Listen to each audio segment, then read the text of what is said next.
Kia ora koutou, everybody. I'm going to keep my remarks here relatively brief. We will provide a full update on the overall picture when I'm back in Wellington later on this afternoon. But I do want to acknowledge the local community here, what we've seen in the local community today. Clearly, this is a significant event, very traumatic for those who have been affected by it. The damage is extensive, and we've just been working to understand the impacts of that on the ground. There's no doubt that this sort of thing places communities under enormous pressure. But what we've also seen in the last sort of 24 to 48 hours is the very best of New Zealand as well. We've seen those communities coming together, wrapping support around each other, looking after each other. I want to acknowledge that one of the real pressure points at the moment is that people are just finding it really difficult to communicate with each other. And so I absolutely acknowledge that the pressure that puts on people, not knowing that pressure of uncertainty is something that's very, very real for families. So we're working quickly, as fast as we can, to try and get connectivity restored, and including trying to put some temporary measures in place, like hotspots, so that people are able to keep in touch. Water is clearly going to be an issue in this area. We've had some conversations about that. We've got some temporary water supplies en route, making sure that we're getting convoys of trucks in order to, we have got land connectivity restored in part, so there is a convoy of trucks coming in and out each day, but we're trying to keep the usage of the roads relatively limited so that we can get the road reopened as quickly as possible. But there are convoys of trucks coming in. We actually saw one of the convoys arriving just as we arrived today, so there was, I think there's about 20 trucks there, very full. And so there are supplies now coming back into the region, and we'll be endeavouring to keep that going in the next few days. As I've said, we'll provide a full update with everything when we're back in Wellington. One of the things that's really frustrating people out there on the ground here is the lack of communication, not being able to connect with their whānau. Can you give any sort of timeline to Gisborne in particular and this region of when they'll be able to get back online? It could be some time before we get broadband restored. What we're focused on at the moment is getting Starlink, as much connectivity through Starlink in as we can. So it's likely to be limited. It might be phone and text message, for example, in some areas, and trying to create some hotspots where we can so that people can access the internet. Is there Starlink at the hospital? Because that was one of the concerns that we heard, that there's no comms at the hospital. I'm not sure, but my understanding is that there is some connectivity there. And, so it's just a major infrastructure issue here, isn't it? And we can come in and we can patchwork, piecemeal repair, but in fact this just keeps happening. It happened in Hale, it's happening now, it happened last year, it happened in 2018, it happened in 2017. This government has to spend serious money on making infrastructure resilient, doesn't it? Oh, there's no question that as a country we need to look at the resilience of our infrastructure, and we need to do that with a much greater sense of urgency, I think, than we have ever seen before. This weather event has really highlighted that for me. It is going to be expensive. It's going to require some really big calls by government to actually get the things happening that need to happen. We're talking about roading, we're talking about telecommunications, we're talking about electricity and energy. There's no question. We've got some big challenges ahead. Are you prepared to accept those challenges? Absolutely. Have you got the money to spend the money? We will simply have to find a way of doing it. There's just no question that we can't continue the way that we have been going. We are going to see more of these types of weather events. And so we have to be prepared. And it might not be here, it might be in other parts of the country. So we're going to have to look at very closely at how we make sure we've got as resilient an infrastructure as possible. Can you tell us about the request that we made to Australia? My understanding, and I'll provide fuller information about the international assistance, we are accepting offers of international assistance, and we'll be able to detail more of that later on this afternoon.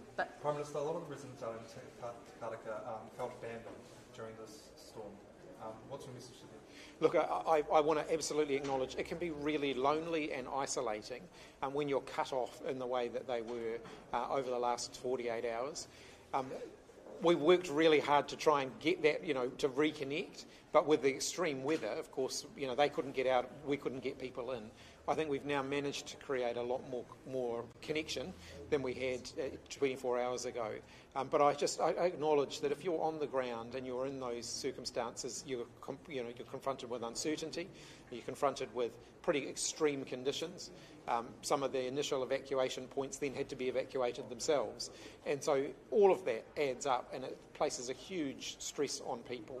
And again, I just want to reflect again on what I saw this morning, which was those communities really banding together and looking after each other. That really is the Kiwi way of doing things. And I really acknowledge, though, that that's tough and that some of those people are going to need a break. So we're going to be looking in the next little while about how we can make sure that those people who have just been giving it their all actually get a little bit of a break themselves. Police confirmed this morning one person had died in Gisborne. Do you have any more details about that? And yes, I understand someone else has died up in Tokomaru Bay. Do you have any details I don't have any more details on that, but we should be in a position to provide a fuller update when we do the briefing back in Wellington. Yes. Well, would you like her to say something? See, come on, Kitty. There you go. Maybe you can both address this. This is a big infrastructure spend. You've committed to doing it. But yesterday, Kitty Tapu Allen said it could be months, if not years, for example, until State Highway 35 is sufficiently resilient to survive a big storm. What do people do in the meantime? That's a very big challenge, John. And look, we can work and we will work to try and restore infrastructure as fast as we can. But also, we have to acknowledge we're in for a bit of a bumpy ride here, and the stress and the strain that the infrastructure outages that we're seeing at the moment could go on for some time. And we're going to have to support communities through that. So right now we've got the Defence Force helping to plug some of those gaps. You know, we've got naval vessels bringing in supplies. We've got, the Air Force bringing in supplies. And like I said, we've got those convoys coming in on roads that are otherwise closed. We will do everything that we can to support the community through, but I do want to acknowledge, there's no instant overnight fix here. When you look at the pictures of some of the roads that have been washed out, for example, we could have the bulldozers working 24/7, and it's still going to take quite some time to get those road links re-established. Do we need to rethink some of those road links? Are they in the right places?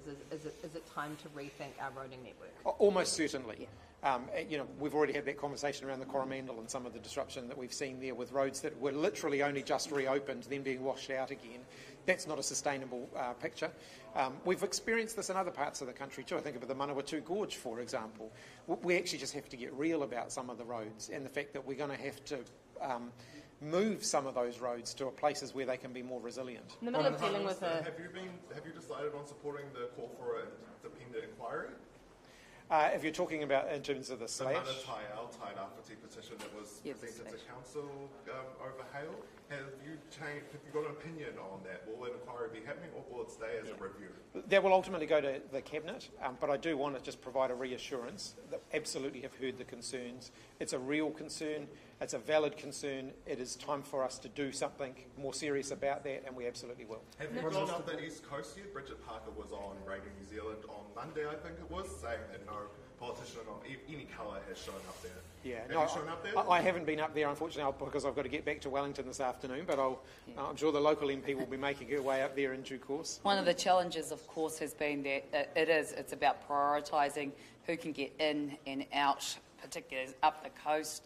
Look, we've done over-air look-downs at the infrastructure challenges in particular, and as things become safer to move about and the needs are prioritised, then folks like ourselves can get up on the ground. But I think just to round out that comment is that our coasties up there, they're at the forefront of our mind, and I just want to acknowledge the work of the civil defence leads up and down the coast who have been feeding back into us to give us an appraisal of what those imminent needs are, and just really grateful. Prime Minister, in the context of Three Waters, is there a lesson here about the ability of regional government, the GDC in this case, to afford the kind of spending that's required? 50,000 people in this region, not all of whom are ratepayers, some are children, obviously. I mean, they don't have any money. Yeah. And so how the hell do we get this right, the balancing act right? These guys can't keep tidying up after cyclones, can they? Look, I don't want to kind of get into the politics of Three Waters today, because clearly when people are conserving water and being told not to use water because we're trying to ship it in, clearly I think the most immediate focus is on getting the water restored. I guess it's a question about central government, local government split, isn't it? And local government can't carry the burden of this stuff. But in any natural disaster like this, you wouldn't expect local government to carry the can on their own. Central government must play a role. We've done that after other significant events across the country. I think about the Christchurch earthquakes. I think about events on the West Coast. Central government is undoubtedly going to have to play a significant role in rebuilding. Would you now look at regulation? What assurances can you provide to some of those vulnerable, isolated communities should they be hit with another weather event in the near future? I guess the reality is, the weather remains unpredictable. It's started to rain out there again now. We're continuing to do everything we can to reach those communities to make sure that the supply chains and the communication channels are open.